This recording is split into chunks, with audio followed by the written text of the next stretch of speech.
नमस्कार दोस्तों, हमारे चैनल पांडे सनातनी में आपका स्वागत है। जय श्री कृष्ण, राधे राधे, हर हर महादेव।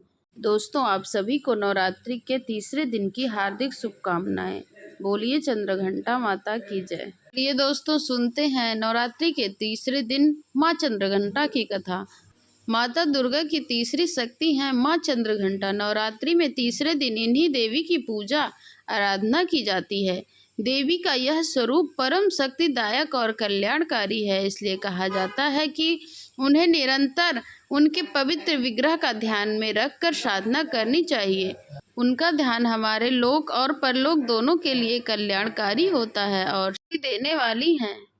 इन देवी के मस्तक पर घंटे के आकार में आधा चंद्र है, इसलिए इन देवी का नाम कहा जाता है चंद्रघंटा माता। इनके शरीर सोने के रंग के समान और चमकीला होता है। देवी चंद्रघंटा माता के हाथ 10 हैं, जिनमें वह खड्ग और अन्य अस्त्रों शस्त्रों से विभूषित हैं और शेर पर सवार युद्ध के लिए हमेशा तत्पर रहती हैं। इनके घंटे के भयानक ध्वनि से अत्याचारी दानव, दैत्य और राक्षस कांपते रहते हैं। देवी का महात्म्य मार्कंडेय पुराण दुर्गा सप्तशती के आधार पर इनकी महिषासुर वध की कथा है। जब महिषासुर ने त्रिलोक पर अत्याचार किया, तब तीनों देवों के तेजमयी शक्तियों से महादेवी का प्रकट हुआ। वहीं महिषासुर मर्दिनी दुर्गा माँ कहलाई। इस रूप में वह सिंह पर आरूढ़ थी, 10 भुजाओं में अस्त्र शस्त्र लिए हुए। अब उन्होंने महिषासुर का वध किया। देवी को युद्ध के लिए समर्थ बनाने के लिए सभी देवताओं ने उन्हें अपने अपने दिव्य अस्त्र शस्त्र भेंट किए थे। भगवान शंकर ने उन्हें त्रिशूल प्रदान किया था। भगवान विष्णु ने अपना सुदर्शन चक्र अर्पित किया था। इंद्रदेव ने भी एक विशेष घंटा भेंट किया था, जिसकी ध्वनि से शत्रु भयभीत हो जाते थे। सूर्यदेव ने अपने तेज तलवार और सिंह दिया था और इस तरह माँ के चंद्रघंटा स्वरूप का प्रादुर्भाव हुआ। माँ चंद्रघंटा ने सिंह को पर आरूढ़ होकर रणभूमि में प्रवेश किया। उनके आते ही देवी की घंटियों से उत्पन्न ध्वनि से संपूर्ण ब्रह्मांड गूंज उठा। इस दिव्य नाद से असुरों का हृदय कांप उठा और वह भयभीत हो गए। महिषासुर और माँ चंद्रघंटा के बीच भीषण युद्ध छिड़ गया था। माँ चंद्रघंटा ने अपने शंख, धनुष, तलवार, गदा और त्रिशूल से असंख्य असुरों का संहार किया।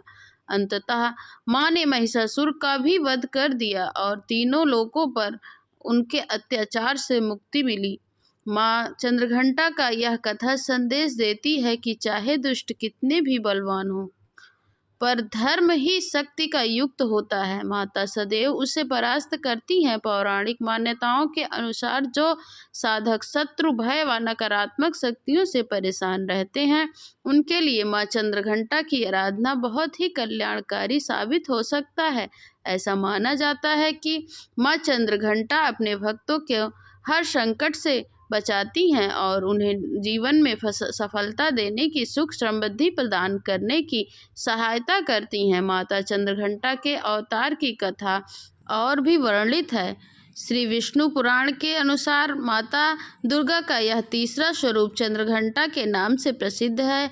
इस कथा में हिमालय की पुत्री पार्वती जी कठोर तपस्या कर भगवान शिव को पति के रूप में प्राप्त किया था। जब विवाह का समय आता है तो भगवान शिव अपनी बारात लेकर हिमालय के द्वार पर पहुंचते हैं, परंतु जब बारात कोई साधारण बारात नहीं होती है, बल्कि अत्यंत भयानक बारात थी। शिवजी ने शरीर पर भस्म लगाए हुए थे, गले में सांपों का हार पहने हुए थे, जटाओं से गंगा बह रही थी, मस्तक पर अग्नि प्रज्वलित हो रही थी, साथ में भूत प्रेत पिशाच योगिनी आदि भयानक रूप वाले गणों का भीड़ था। यह दृश्य देखकर राजा हिमालय और माता नैना देवी और वहां उपस्थित सभी लोग भयभीत हो गए। तब माता नैना बेहोश हो जाती हैं और विवाह रोकने का प्रयास करने लगती हैं। उस समय माता पार्वती ने अपने मधुर किंतु दिव्य उग्र रूप का आवाहन किया। उन्होंने चंद्रघंटा का स्वरूप धारण किया।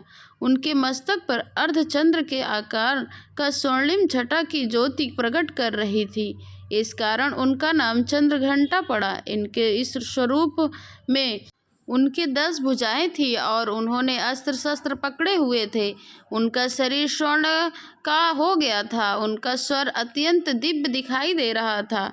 माँ चंद्रघंटा ने अपने दिव्य स्वरूप में समस्त भय को शांत कर दिया और अपने प्रभाव से भगवान शिव के गढ़ों को विकराल रूप को सामान्य कर दिया, जिससे बारात भव्य और सुंदर प्रतीत होने लगी। तब राजा हिमालय और माता नैना को संतोष हुआ कि अब वो माता पार्वती का विवाह विधि पूर्वक भगवान शिव के साथ संपन्न हो सका। माँ चंद्रघंटा का पूजा के लिए सुबह स्नान करके स्वच्छ पीले या सुनहरे वस्त्र धारण कराएं। घर के मंदिर में गंगा जल से शुद्ध करें। माता चंद्रघंटा की प्रतिमा या चित्र को स्थापित करें। पीले फूल और अर्पित करें। गेंदे का फूल, धूप, दीप और गंध भी चढ़ाएं। भोग में माता को दूध और दूध से बनी खीर या मिठाई विशेष प्रिय है। माता को शंखनाद या घंटा बजाकर उनकी आरती करें। अब मैं आपको बताती हूँ माता के मंत्र के बारे में। मंत्र है ओम देवी चंद्रघंटाय नमः या फिर या देवी सर्वभूतेषु श्रीचंद्रघंटे रूपेण संस्थितः नमस्तस्यै नमस्तस्यै नमस्तस्यै नमो नमः। इस मंत्र का आप 108 बार जाप कर सकते हैं। व्यक्ति इसका 108 बार जाप करता है, उसको साहस और आत्मबल प्राप्त होता है। इस दिन सुनहरे या सफ़ेद रंग के वस्त्र को पहनना शुभ माना जाता है। इससे साधक के जीवन में शांति, समृद्धि और सौभाग्य आता है। माता चंद्रघंटा की कृपा से भक्त के जीवन में भय और संकट दूर होते हैं। जो भी सच्चे मन से इनकी आराधना करता है, उसके जीवन में साहस, आत्मबल और शांति, सुख, धन, वैभव, यश, कीर्ति का वास होता है। जो व्यक्ति माता चंद्रघंटा का तीसरे दिन पूजा आराधना करते हैं, उनके दिव्य आशीर्वाद प्राप्त होता है, उनके जीवन मंगलमय होता है। चंद्रघंटा माता की जय। बोलिए माँ दुर्गा माता की जय।